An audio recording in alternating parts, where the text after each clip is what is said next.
Hi, this is Jason from Horrific Nightmares, and it's time for a controversial view. Today we're going to be talking about the Blue Lagoon. Now, I'd seen this when I was young, probably 11 or 12, but I saw it on television. I didn't grow up with cable. I know a lot of people are going to say that's because you're old. Actually, no. Could try, but no. It wasn't around the area I lived in. So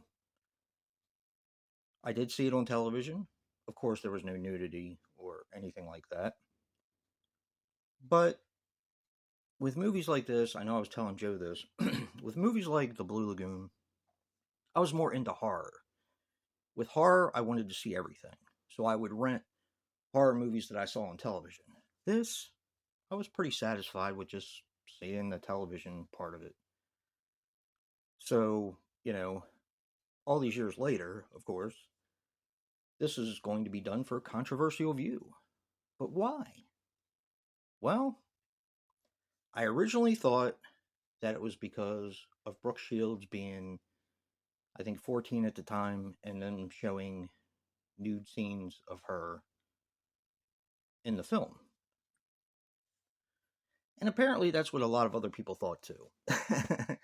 To the point where they had to go in front of a jury, and there was a big hoopla made about it.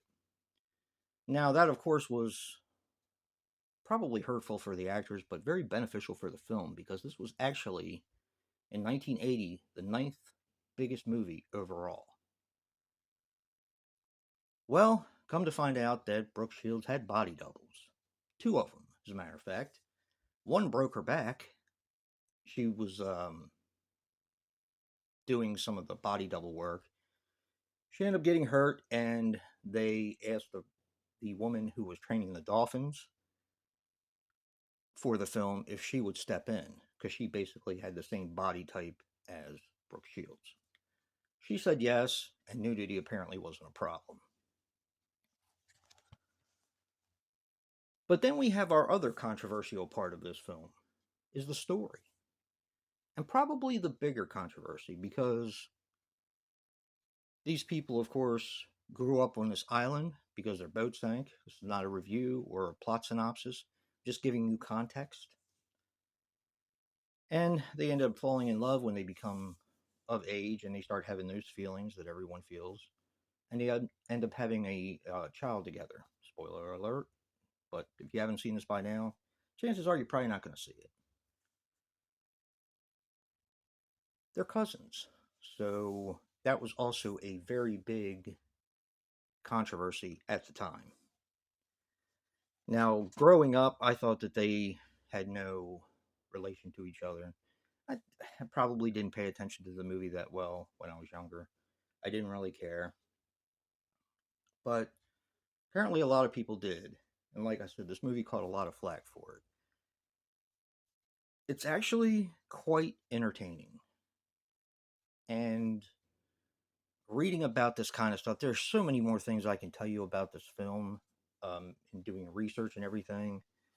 But the point of this is to give you a taste so that maybe you'll go out and see the film, search for it, rent it, do whatever, and do your own research. There is a plethora of stuff to be found from this film. So definitely check this one out. And don't forget to check out Joe's controversial view for The Blue Lagoon. If you like what you see in here, hit that like button and subscribe. And until next time,